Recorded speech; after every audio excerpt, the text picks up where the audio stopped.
ঈদ মোবারক, স্বাগত খেলাযোগে আপনাদের সাথে আছি আমি ফাইম রহমান।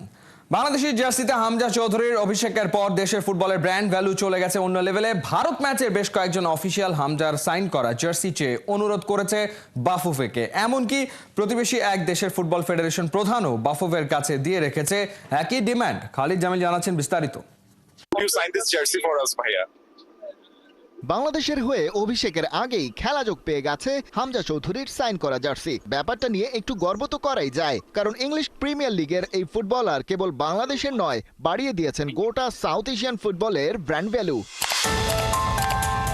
তাই খেলাযোগ যেমন হামজার সাইন করা জার্সি পেয়েছে, অমন একটার ডিমান্ড এই মুহূর্তে আকাশচুম্বী। ভারত বাংলাদেশ এএফসি কোয়ালিফায়ার ম্যাচের ফোর্থ অফিসিয়াল ছিলেন লেবাননের রেফারি শেখ আহমদ আল আইদ্দিন।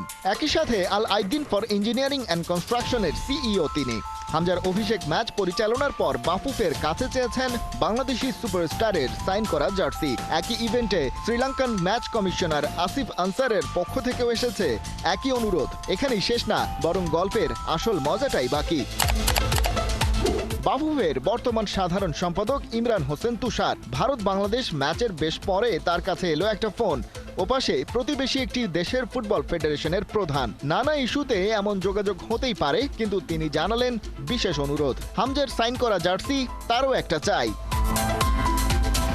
এমন ওপর লেভেল থেকে আসা অনুরোধ তো আর ফেলা যায় না। ফেডারেশন তাই 4 থেকে 5টি জার্সিতে হামজার সাইন পাওয়ার বন্দোবস্ত করেছে। সেগুলো পৌঁছে দেয়া হবে সংশ্লিষ্টদের কাছে।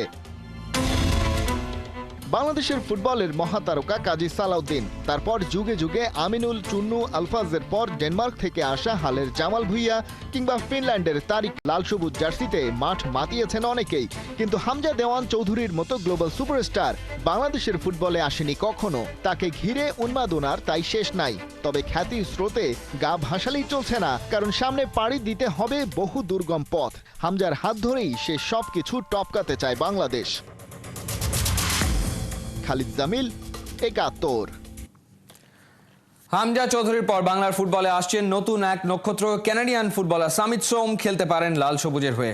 বাফুফে এরই মধ্যে আলোচনাটা চলাচ্ছে জোরে সোরেই। পজিটিভ ইঙ্গিতও পাওয়া যাচ্ছে সামিতের পক্ষ থেকে। বিস্তারিত মোহাম্মদ আদনানের রিপোর্টে। বাংলাদেশের ফুটবলে উঠেছে নতুন দিনের সূর্য। এক হামজা চৌধুরীর আলোয় আলোকিত বাংলার ফুটবল। লাল সবুজ জার্সিটা পেয়ে গেছে প্রিমিয়ার লিগের ছোঁয়া। তবে এখানেই থেমে থাকতে চায় না ফুটবল ফেডারেশন। হামজার সাথে এবার যুক্ত হচ্ছেন কানাডিয়ান ফুটবলার সামিত সোম। এফসির মূল পর্বে খেলতে তিনি গায়ে জড়াতে চান লাল সবুজের জার্সি। তবে সিদ্ধান্তের জন্য চাই কিছুটা সময়। সামিত এখন কানাডিয়ান প্রিমিয়ার লিগে ক্যাভেলরি এফসির হয়ে খেলছেন। পজিশন মূলত সেন্ট্রাল মিডফিল্ডে। তবে সেখান থেকে খানিকটা উপরে উঠে গোল করতে পটু 27 বছর বয়সী এই ফুটবলার। কানাডিয়ান প্রিমিয়ার লিগে খেলার পাশাপাশি তার আছে মেজর লিগ সকারের খেলার অভিজ্ঞতাও। খেলেছেন এমএলএস এর মন্ট্রিয়ালের হয়ে। বাফুফের সহসভাপতি ফাহাদ করিম খেলাযোগকে জানান সামিতের সঙ্গে আলোচনা চলছে। সামিত তার কোচ এবং অন্যান্যদের সঙ্গে কথা বলে সিদ্ধান্ত নেবেন তিনি খেলবেন কিনা বাংলাদেশের হয়ে, এবং এর জন্য 2 সপ্তাহ সময় চেয়েছেন এই মিডফিল্ডার। এপ্রিলের মাঝামাঝিতে সামিত সোম জানাবেন তার সিদ্ধান্ত। সামিত সোম কানাডার জাতীয় দল এবং কানাডার যুব দলের হয়ে খেলেছিলেন। আসন্ন 2026 বিশ্বকাপ হবে যুক্তরাষ্ট্র, মেক্সিকো এবং কানাডায়। সামিত যদি কানাডার জাতীয় দলের সুযোগ পান তবে তিনি খেলবেন কানাডার হয়ে বিশ্বকাপ। তখন লাল সবুজের জার্সিতে তাকে পাওয়ার সম্ভাবনা নেই বললেই চলে। তবে আশার বাণী হচ্ছে কানাডার জাতীয় দলে সামিতের সুযোগ পাওয়ার সম্ভাবনা খুবই কম। সামিতের মা একজন বাংলাদেশি, তবে এর আগে বাংলাদেশের হয়ে খেলতে চাননি কানাডিয়ান এই ফুটবলার। তিনি বলেছিলেন তারেক কাজী কিংবা হামজা চৌধুরীরা যদি বাংলাদেশের হয়ে খেলেন তাহলে তার আগ্রহ বেড়ে যাবে অনেকাংশেই। হামজা মাঠ মাতিয়ে গেছেন, তারেক কাজী, জামাল ভুইয়ারা তো আছেন বেশ আগে থেকেই।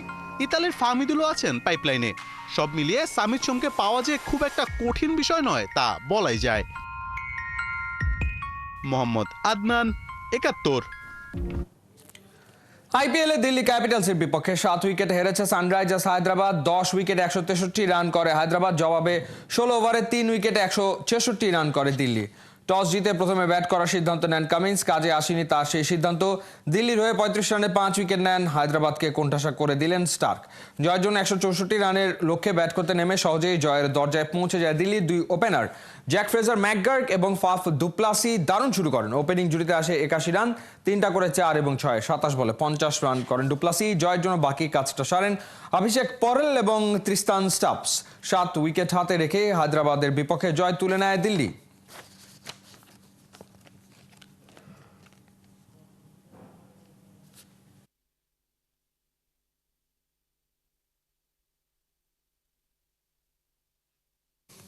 শাস্তি যেন পিছু ছাড়ছে না হার্দিক পান্ডিয়ার। আইপিএল খেলতে নেমেই জরিমানার মুখে পড়েছেন ভারতীয় তারকা অলরাউন্ডার। নিষেধাজ্ঞা কাটিয়ে ফেরার ম্যাচে স্লো ওভার রেটে ধরা পড়েছেন তিনি। 12 লাখ রুপি গুনতে হচ্ছে মুম্বাই কাপ্তানকে। হাসান সজীবের রিপোর্ট। হার্দিক পান্ডিয়া ফিরে আসেন এক নিষেধাজ্ঞার দুঃসময় পেরিয়ে প্রত্যাবর্তনের মঞ্চে পা রাখলো আত্মবিশ্বাসে ভরপুর এক রাজপুত্রের মতো। কিন্তু বিধিবাম, ক্রিকেটের নিয়তির খেলা বুঝি বড়ই নির্মম। প্রথম ম্যাচেই আবার সেই পুরনো দুঃসময় ফিরে এলো। সময়ের নিয়ন্ত্রণ হারিয়ে ফেললো তার দল। ঘড়ির কাঁটা চলল, কিন্তু ওভার শেষ হলো না ঠিক সময়ে। আর তার পরিণাম এক অনিবার্য শাস্তি, 12 লাখ রুপির জরিমানা। হার্দিক পান্ডিয়া যেন এক ট্র্যাজিক নায়ক, যার প্রতিভা আর নিয়তির মাঝে চলতে থাকে এক অন্তহীন দ্বন্দ্ব। মাঠে বল হাতে বা ব্যাট হাতে তিনি যেন বিদ্যুতের ঝলক, অথচ সময়ের শৃঙ্খল তাকে বারবার টেনে ধরে। এ যেন এক অলিখিত চুক্তি। হার্দিক পান্ডিয়া ও শাস্তি যেন একে অপরের পরিপূরক। শনিবার গুজরাট টাইটান্সের বিপক্ষে 36 রানে হারে মুম্বাই ইন্ডিয়ান্স। টানা দ্বিতীয় হারে টালমাটাল 5 বারের চ্যাম্পিয়নরা। তার সঙ্গে যুক্ত হলো কাপ্তান হার্দিকের জরিমানা। দুঃসময়ের ক্ষত যেন বেড়েই চলল মুম্বাইয়ের। উল্লেখ্য, শাস্তি পেয়েও বড় বাঁচা বেঁচেছেন হার্দিক। নতুন নিয়মে স্লো ওভার রেটের জন্য নিষেধাজ্ঞা পেতে হচ্ছে না অধিনায়ককে, তবে যুক্ত হচ্ছে নামের পাশে ডিমেরিট পয়েন্ট। এদিকে নতুন নিয়ম অনুযায়ী স্লো ওভার রেটের জন্য দলের অধিনায়ককে সর্বোচ্চ শাস্তি হিসেবে দেয়া হচ্ছে মোটা অঙ্কের জরিমানা। এছাড়াও স্লো ওভার রেটের জন্য ফিল্ডিং রেস্ট্রিকশন হতে পারে, যেমন পাওয়ার প্লে শেষে 5 ফিল্ডার বাউন্ডারিতে থাকতে পারেন। কিন্তু স্লো ওভার রেট থাকলে ইনিংসের শেষ ওভারে 5-এর জায়গায় 4 ফিল্ডার হতে পারে। যদিও হার্দিকের গায়ে কেবল এই শাস্তি নয়, সমালোচনাও যুক্ত হয়েছে।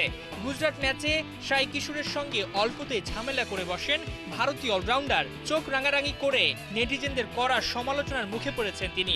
যদিও এসব গায়ে মাখানোর সময় নাই হার্দিকের, ঘুরে দাঁড়ানোর লক্ষ্যই তার সামনে। হাসান সজীব, 71। 2 মিনিটে মেসির গোল। ইনজুরি থেকে প্রায় 15 দিন পর ফিরেই দলকে জেতালেন MLS-এ ফিলাডেলফিয়াকে 2-1 গোলে হারিয়েছে ইন্টার মায়ামি। এই জয়ে টেবিলের শীর্ষে উঠে এসেছে হাভিয়ার মাস্টেরানো দল। Kohinoor corner report. ম্যাচের 55 মিনিটে বদলি হয়ে নামলেন। 120 সেকেন্ডের মধ্যে স্কোর শিটে নাম তুললেন। 3 জন ডিফেন্ডারকে ঘোল খাইয়ে লিওর এমন গোল। চেস স্টেডিয়ামে আরও একবার ফিরল মেসি মোমেন্টস। ইনজুরির কারণে 16 মার্চের পর কোনো ম্যাচ খেলেননি লিওনেল মেসি। মিস করেছেন আর্জেন্টিনার জার্সিতে বিশ্বকাপ বাছাইয়ের 2 ম্যাচ। 24 ঘন্টা আগে জানা গেছে মেসি ফিরছেন ঘরের মাঠে। তবে কে দেখলে বলবে সবে ইনজুরির সাথে লড়াই করে উঠে এসেছেন 37 বছর বয়সী এই ফুটবলার। ইনজুরিতে যাওয়ার আগে গোল করে গেছিলেন, ফিরেও করলেন। মেসি করলেন এমনটাই যা করে চলেছেন বছরের পর বছর ধরে। MLS-এ ঘরের মাঠে খেলা কথা থাকলে স্টার্টিং 11-এ নেই আর্জেন্টাইন সুপারহিরো। ম্যাচের শুরুতেই আক্রমণে এগিয়ে গেস্ট ফিলাডেলফিয়া, তবে টেলরের গোলে এগিয়ে যায় ইন্টার মায়ামি। প্রথমার্ধে গোল ওই একটাই। বিরতির পর সবার নজর মেসির দিকে। ঠিক এমন সময় মেসি নামলেন, গোল করলেন, দলকে ভাসালেন উচ্ছ্বাসে। শেষের দিকে মেসিদের রক্ষণে অবশ্য ভয় ধরিয়ে দিয়েছিল ফিলাডেলফিয়া। ম্যাচের মোড় ঘুরিয়ে দেওয়ার চেষ্টা করেন হামজা চৌধুরীর পর, যার দিকে ট্রিগার তাক করেছে বাংলাদেশ, সেই কুইন সুলিভান। বাংলাদেশি বংশোদ্ভূত এই আমেরিকান ফুটবলারের অ্যাসিস্টে একটা গোল শোধ করে গেস্টরা। তবে ফিলাডেলফিয়ার দৌড় ওখানেই শেষ। এই জয়ে MLS-এ আনবিটেন তকমা ধরে রাখল মেসির দল। এখনো পর্যন্ত 5 ম্যাচে 4 জয় 1 ড্রয়ে ইস্টার্ন কনফারেন্সের টেবিল টপার গ্যালোবারের সাপোর্টার্স শিল্ড জয়ীরা। আর আমেরিকান লিগে মেসি পৌঁছে গেছেন 3 নম্বর সিজনে। 28 ম্যাচ খেলে 23 গোল এই বিশ্বকাপ জয়ের। বোঝাই যাচ্ছে ক্লাব বিশ্বকাপের জন্য আটঘাট বেঁধেই নামছে মেসি আর তার মায়ামি। কোহিনুর কণা, 71। শুরুটা না জমলেও মৌসুম যত এগিয়েছে রিয়ালে কিলিয়ান এমবাপে ডানা মেলেছেন ততটাই। দারুণ ফর্মে থাকা এই ফ্রেঞ্চ সুপারস্টার এবার ছুঁয়ে ফেলেছেন ক্লাব লিজেন্ড ক্রিস্টিয়ানো রোনালদোর রেকর্ডকেও। এমনকি সুযোগ রয়েছে তাকে পেছনে ফেলার। বিস্তারিত থাকছে রায়ান আহমেদের রিপোর্টে। রিয়ালের সফেদ জার্সিতে শুরুটা হতাশার ছিল। কেউ কেউ তো তাকে ব্যাড সাইনিং বলে ঘোষণা করে দিয়েছিল। তবে সিজনের শেষ ভাগে এসে এমবাপে প্রমাণ করেছেন কেন তিনি বিশ্বসেরাদের একজন, কেন তাকে কিনতে লস ব্লাঙ্কোদের ছিল এত আগ্রহ। রিয়ালে নিজের ফার্স্ট সিজন শেষ হওয়ার আগেই এ ফরাসি স্ট্রাইকার ছুঁয়ে ফেলেছেন ক্লাব কিংবদন্তি ক্রিস্টিয়ানো রোনালদোকে। ম্যানচেস্টার ছেড়ে রিয়ালে এসে 2009-10 সিজনে দারুণ শুরু করেছিলেন CR7। সব কম্পিটিশন মিলিয়ে করেছিলেন 33 গোল। মাদ্রিদের হয়ে নিজের ফার্স্ট সিজনে 44 ম্যাচ খেলে সেখানে পৌঁছে গেছেন এমবাপেও। সামনের ম্যাচগুলোতে রোনালদোকে ছাড়িয়ে যাওয়ার সুযোগ তো থাকছেই। CR7কে ছোঁয়ার রাতে রিয়াল লেগানেসকে হারিয়েছে 3-2 ব্যবধানে। ম্যাচে জোড়া গোল পেয়েছেন কিলিয়ান।